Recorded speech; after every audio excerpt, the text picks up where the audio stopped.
even just, you gotta respect, you gotta, like, we can't just say this guy, like, he's a bum. Yeah. You know what I mean? He's not a bum. Yeah. He's not a bum for sure, for a long shot. Yeah. So you gotta respect him, but you can't give him too much respect. Take his best punch, or whatever he do good, be able to take that and take it away from him, and be able to make sure that when I give him myself, make sure I'm doing everything correct, make sure all the way down to the T.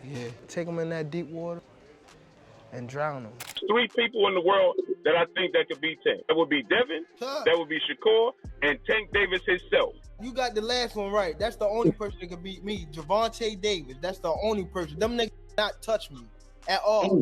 One of the best ones out there is what they don't know, gets less respect for it, but one of the best ones out there.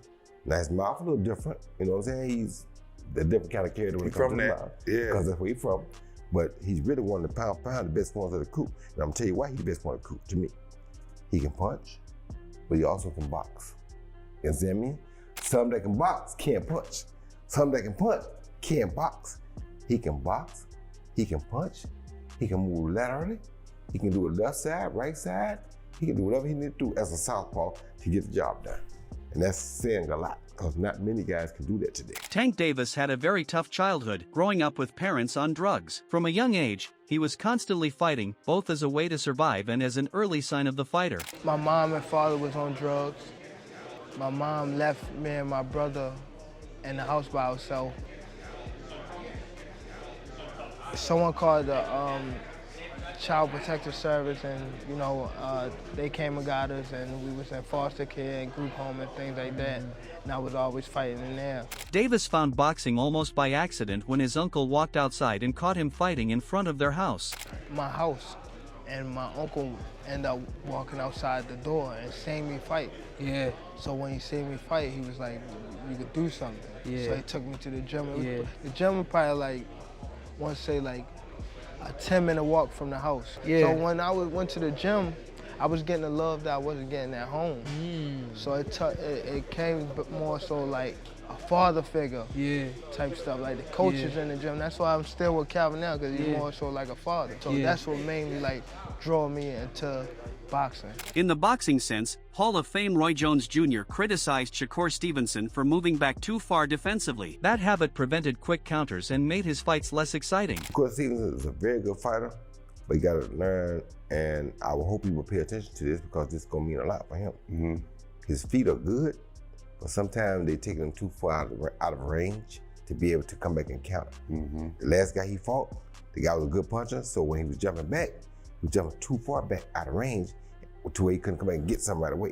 You understand me? And for the fans, it starts to look bored. That's how I'd say. I feel like he was running. He really ain't running. He just don't understand that distance. Somebody gotta teach him, and I would teach him if they brought him to me to teach him. But he gotta understand what I'm trying to tell him. I'm not trying to criticize him. Right. When you say something bad, they take it as criticism. Right. No, son, you gotta understand how to not jump. Okay.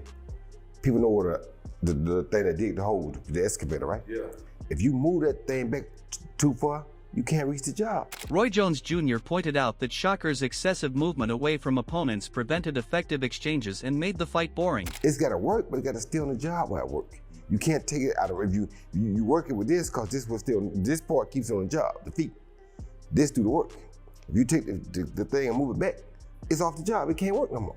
So if you move back every time off the job, it ain't gonna ever get no work done. So now it's gonna become boring. Why? It ain't doing nothing. Talking about the potential matchup, Sean Porter shut down all the claims that had been buzzing through the boxing community. Porter said people were wrong to assume Gervonta Davis would simply end Shakur Stevenson with one punch. Sean called Stevenson a true defensive specialist and hinted that Tank knew it too behind closed doors. He believed this wouldn't be a quick finish or a highlight reel knockout, it would be a chess match, the most tactical fight of both their careers. According to Porter, the winner wouldn't be decided by power alone, but by who could outthink and outmaneuver the other over 12 full rounds. I said everybody thinks that Tank is gonna go in there and just knock out Shakur. That's not gonna happen. But it didn't take. It shouldn't have taken this fight. I knew he couldn't. For people to realize that. Right. I knew that too. But yeah, Shakur is a defensive specialist. And I've been saying this for a long time. If you pay attention to how Tank would react whenever Shakur's name came up. I was like, yo, it's something that Tank knows that most people don't know or understand. There's something that he sees in Shakur. It could be the fact that Shakur was a 2016 silver medalist. You know, he's got a lot to do with it. He's that, you know, the silver child of the country, and you know, there's no telling. But this is what I've always known. It ain't just a big straight left or a big right hook coming from Tank that's going to end that night. That night is going to be the most strategical you've seen both these guys ever be in a fight. I don't know if we're going to ever get it. Building on that point, Shawn Porter stressed that the biggest stages forced greatness out of elite fighters. Porter said the real super fights demanded more than just power, they demanded thought, patience, and constant adjustment. He believed that in a matchup like this, fans would see a more calculated version of Tank, not just the puncher but the thinker inside the ring. Porter's message was clear: greatness showed up when instincts met adaptation, and that was where the smartest fighter ultimately took control. Ain't nobody been able to pull it out of him. We looking forward to the big fights. We looking forward to the big matchups because those are the kind of people that's going to pull it out of him. So with a fight with Shakur, you're going to see this boxing style that you don't usually get from Tank.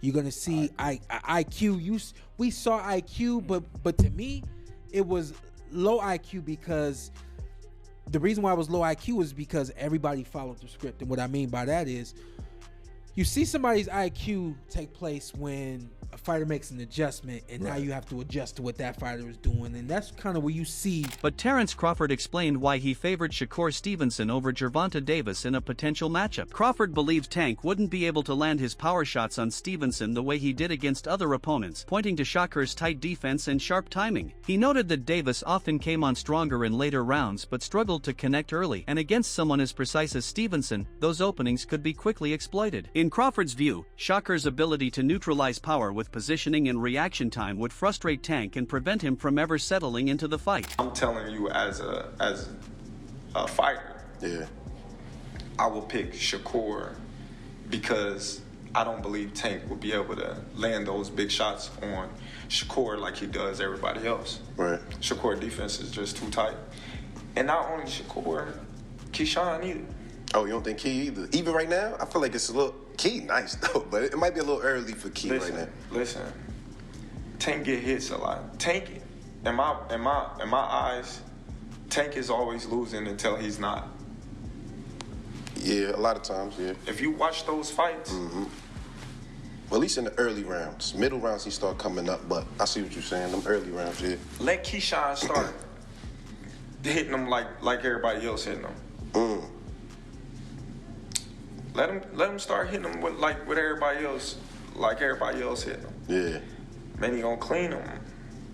He punches too sharp. Shakur Stevenson just delivered a masterclass in self-analysis, publicly breaking down Gervonta Davis's so-called special ability before calmly explaining why his own skills were simply built differently. According to Shakur, Tank's power was absolutely legitimate. When those hands connected, the night ended. But Stevenson made it clear that power only mattered if it landed, and landing on him was a completely different challenge. He laid out the contrast with quiet confidence. Davis had dynamite, but Shakur had the defense, IQ, and distance control to make that dynamite useless. In Stevenson's view, the difference between them wasn't just style, it was the ability to impose his game plan while taking away everything Tank wanted to do. The message was subtle but devastating. Power means nothing if you can't use it. Tank is the face of boxing, and he get a lot of knockouts that people kind of making it like, if you ain't doing what Tank doing, then they gonna say it's boring. Do you feel like it's because of how his style is that they kind of putting that on you, like wanting you to do that? People is blessed with different ability. He's blessed with a God-given ability that he crack you 9 times out of 10, you're gonna go down. That's his ability.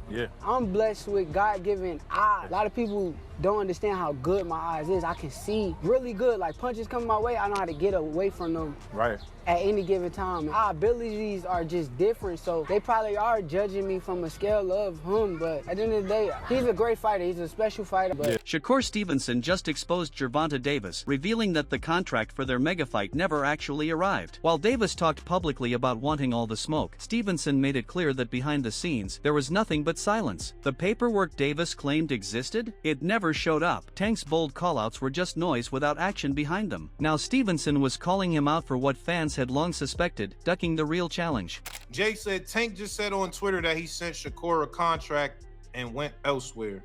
all my life, Tank a liar. If he just said that, that nigga's a liar. He need to stop lying. Okay.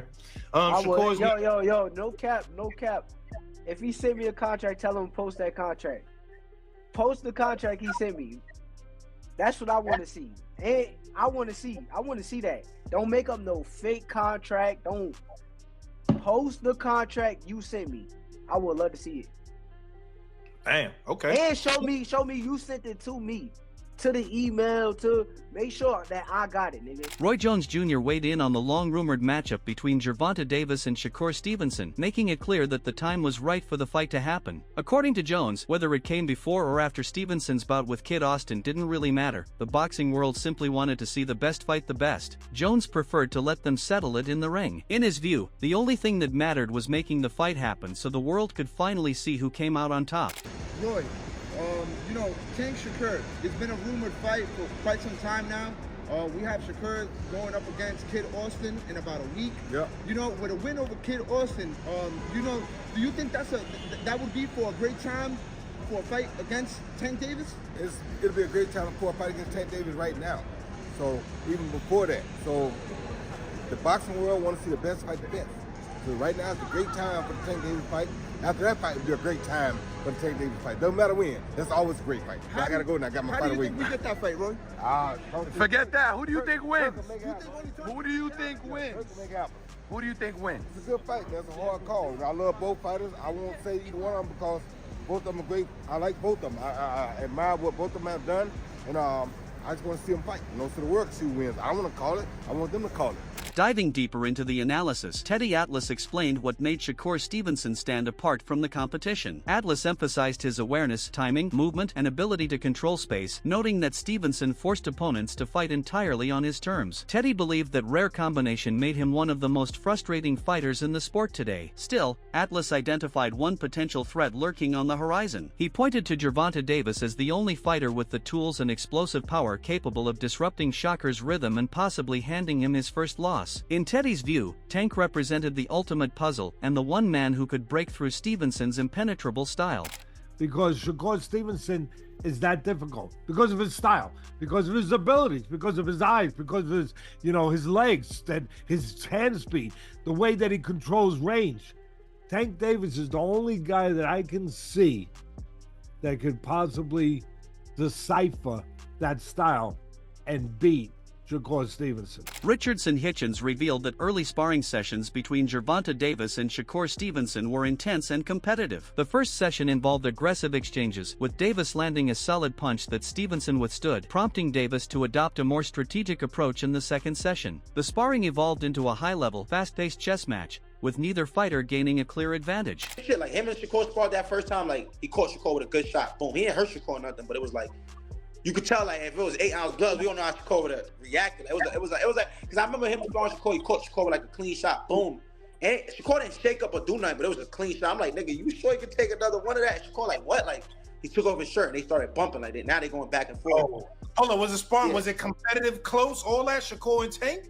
Nah, yeah, it was competitive. Then like the second time, like they sparred, like it was like a chess match. Like now Tank know, like, all right, he's really nice. Like Shakur really nice. Like all that walk down shit. Like, I got a box. Like this nigga, like, I can't just walk him down. Like he can really fight. So it was like Tank like switch his strategy up and like same. Like now Tank trying to come and walk me down. I'm in there like we fighting. Like it's back and forth competitive. I'm talking Calvin like nigga Calvin, this nigga's a bum. Gervonta Davis meticulously prepared for high-level fights by focusing on the finer points. He improved his head movement for countering skilled opponents, refined his timing for quick attacks, and practiced controlled pressure, making him think strategically and patiently break down opponents, specifically preparing him for a tactical fight like one against Shakur Stevenson.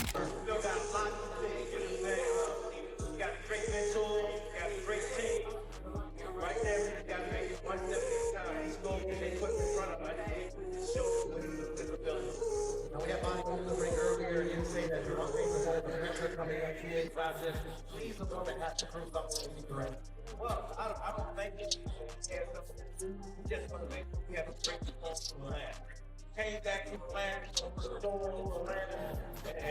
in the end, the boxing world was left with more questions than answers. Would Gervonta Davis and Shakur Stevenson finally settle things inside the ring, or would the talk continue without action? The fans had made their voices clear, they wanted the best to fight the best. And as the speculation grew louder, one thing became certain: A fight this big couldn't stay buried forever. When it finally happened, it wouldn't just be a fight, it would be a statement. If you enjoyed this breakdown, make sure to like and subscribe for more updates. Drop a comment below. Who wins between Tank and Shakur? Let us know.